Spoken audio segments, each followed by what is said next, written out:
Okay, so now that we've got our neck twist in place, the last thing we need to do to complete our head is to create a bone that could actually be used to capture our head geometry. We've got some bones working for our neck, but we don't yet have a bone that follows our head control perfectly in terms of orientation, etc. So that's going to be the focus of this video, creating a bone that we could use to capture the head geometry. So I'm going to jump into a side view with space 4.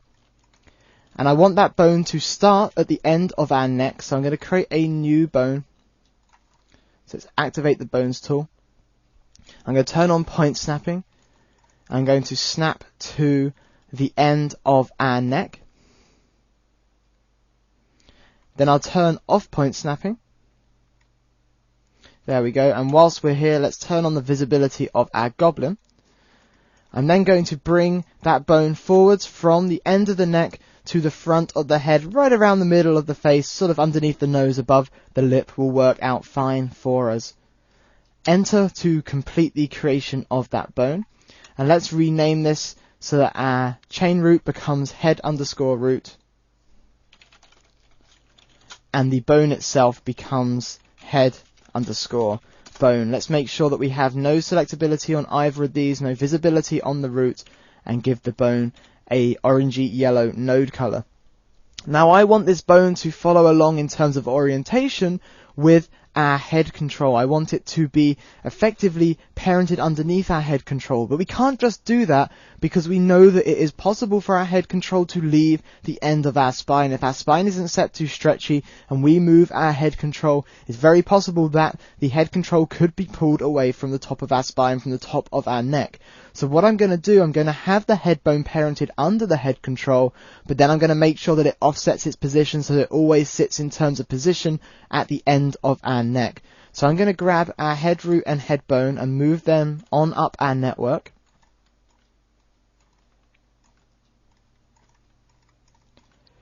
And I'm going to parent our head root to our head control blend result. So I'm going to take our head root, and it's going to keep position when parenting. We can parent that to our head control blend result. That means as we rotate this, you can see that indeed our head bone is rotating and would be used to control the geometry in our head. But again, it is possible for us to pull that bone away from the end of our neck if our neck wasn't stretchy. So what we need to do is make sure that no matter what happens, we always position that bone at the end of our neck. So what we can do, I'm going to wire a null off at the end of neck bone 3 and make sure that neck bone 3 has a null that sits right at the end. So let's create a new null from neck bone 3, and I'm going to rename this null to head bone hook. I'm then going to translate in Z a negative neck bone 3 length. So we're going to move all the way to the end of the neck. I can then jump back up to our head root, and we're parented underneath the head control, which means we are going to be inheriting the orientations. But what I can do is zero out our translations, and in fact you can see that we don't even need to have any rotations, so I can zero out our rotations as well. And I'm going to translate using the origin expression to make sure that we translate to always sit on that head bone hook. So I'm going to bring up the expression editor on translate X. We're going to translate using the origin expression. We want to be relative to the head control blend result, which we know is our parent.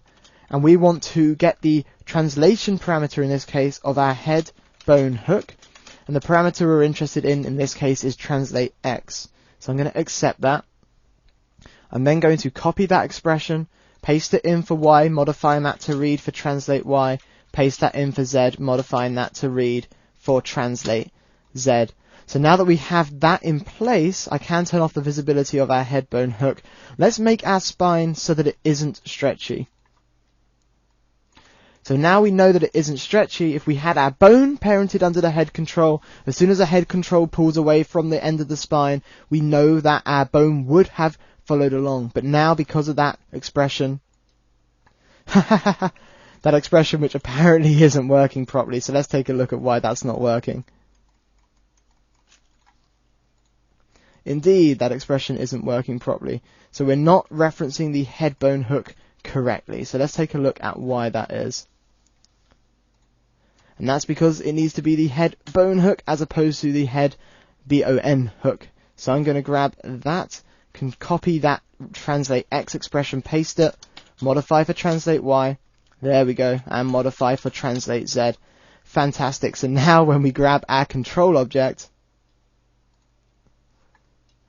if we pull that off at the end of our spine, you'll see that our head bone, no matter what our spine is doing, is always going to sit on the end of our spine, but then from there inherits the orientation of our head control. So that is indeed working fantastically. So let's jump back down, turn back on the stretchiness for our spine. And with that, that will conclude setting up our head bone, and in fact is going to conclude setting up our head controls. So with that, thanks a lot.